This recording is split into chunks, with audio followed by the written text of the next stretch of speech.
हरे कृष्णा।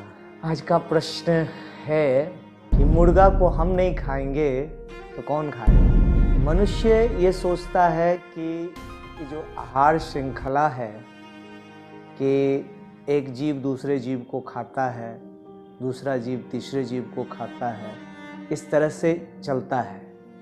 जैसे पेड़ पौधे हैं, पेड़ पौधे को खरगोश खाता है, खरगोश को सांप खाता है, सांप को बाज खाता है। इस तरह से एक श्रृंखला बनती है। ये श्रृंखला अगर बीच में कहीं ब्रेक हो जाती है तो क्या होगा। तो ये सब श्रृंखला बनी हुई है। मनुष्यों के लिए इन सब चीज़ों का कोई विशेष महत्व नहीं है। मनुष्य को एक शारीरिक रूप से एक विशेष विधि दिया गया है जिससे कि वो क्या भोजन करे, क्या न खाए, क्या करे। इसके लिए शास्त्रों में बहुत सारी बातें कही गई है। हाँ, एक बार ये भी होता है कि लोग एक श्लोक कोट करते हैं, अहस्तानि सहस्तानाम अपादानि चतुष्पदाम फलगुणिस्तत्र महताम जीवो जीवस्य जीवनम। ये श्लोक है श्रीमद् भागवत का। इसमें नारद जी युधिष्ठिर महाराज को बताते हैं इस संसार में जो जीव है, एक जीव दूसरे जीव का भोजन है, आहार है। जंगल में हम देखते हैं शेर है, वो छोटे छोटे जानवरों को खाता है। गीदड़ है, वो मरे हुए जानवर को खाता है। ऐसे एक श्रृंखला भगवान के द्वारा बनाई गई है। बात आती है मनुष्यों की। ये जितने भी जानवर हैं उनके लिए कंडीशनड हैं, वो बद्ध हैं। वो इसके लिए स्वतंत्र नहीं है कि वो चूज कर सके क्या खाएं क्या ना खाएं। अब शेर को आप घास खिलाएंगे, वो घास नहीं खाएगा, और गाय है उसको मांस खिलाएंगे, वो मांस नहीं खाएगी। तो ये सब कंडीशनड है, वो वही खाएंगे जो इनको नियत है। लेकिन मनुष्य है तो मनुष्य को भगवान ने स्वायत्तता दी है, स्वतंत्रता दी है। वो चूज कर सकता है क्या खाएं क्या न खाएं। मनुष्य को एक सर्वाहारी प्राणी के रूप में रखा गया है।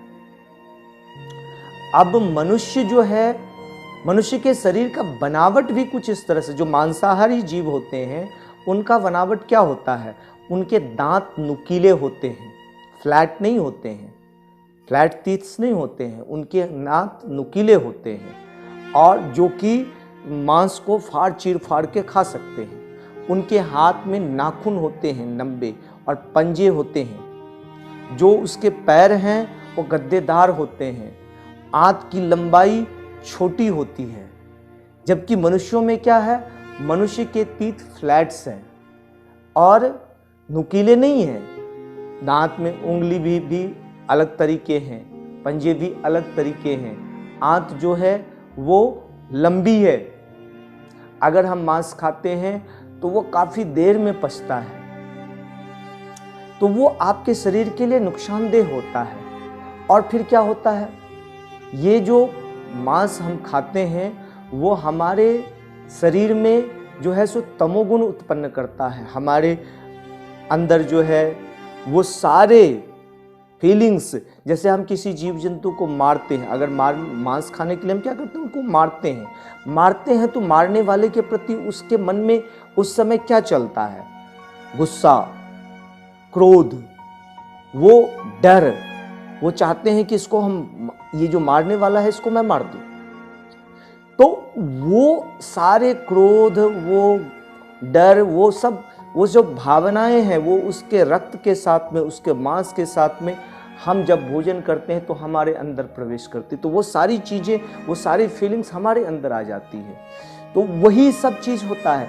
और जो मांस खाता है उसका जो जीवन है वो कम होता है। आप हाथी को देखिए, हाथी क्या खाता है, हाथी खाता है पत्ते, पेड़ों की छाल, और कितना बलिष्ठ होता है, और 150 सालों तक जिंदा रहता है। वहीं शेर खाता है मांस, कितने साल जीता है, 20-25 साल।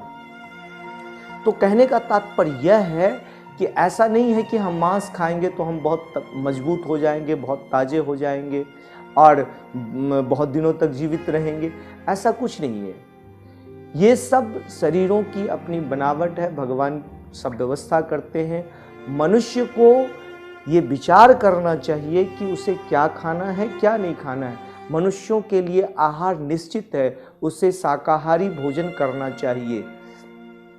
और देखो क्या है कि आप चाहे शाकाहारी भोजन करो चाहे मांसाहारी भोजन करो, पाप दोनों में ही लगता है। क्यों? क्योंकि मांसाहारी में अधिक पाप लगता है। क्यों? क्योंकि वो आपका भोजन नहीं नियत है। और जो शाकाहारी भोजन आप करते हैं उसमें भी पाप लगता है, क्योंकि जो पेड़ पौधे, जो अनाज आप खाते हैं उसमें भी जीवन होता है। भले ही वो जीवन अचेतन होता है, लेकिन जीवन उसमें भी होता है, चेतना उसमें भी होता है। तो वहां पर भी आपको पाप लगता है, लेकिन उसमें कम पाप लगता है। तो उसको क्या बताते हैं हम लोग के जो वैष्णव संप्रदाय है उसमें क्या कहते हैं कि आप इसको भगवान को अर्पित करो भोग के रूप में। भगवान ग्रहण करेंगे, फिर आप उनका प्रसाद ग्रहण करें तो क्या होगा? तब आप पापों से मुक्त हो जाएंगे। भगवान कहते हैं भगवद गीता में, यज्ञ शिष्टः सिनः संचो मुच्यन्ते सर्वकिल्बशे भुंजते ते त्वघम पापम ये पचन्ति आत्म कारणात्। यज्ञ से बचे हुए अन्न का भोजन करने से आप सब पापों से मुक्त हो जाते हैं। लेकिन अगर आप अपने लिए भोजन बनाते हैं, खाते हैं, तो आप पाप खाते हैं।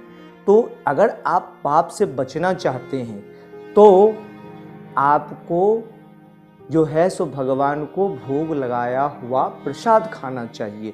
और रही बात कि मुर्गा हम नहीं खाएंगे तो क्या होगा, कौन खाएगा, उसकी चिंता आपको नहीं करनी है।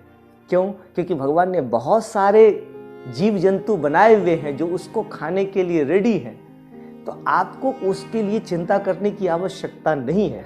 हमें अपने जीवन को शुद्ध, पुण्यमय, पाप से रहित बनाने के लिए ये विचार करना चाहिए कि हमें क्या खाना है। और सबसे उत्तम भोजन जो है वो है भगवान का प्रसाद। हरे कृष्ण।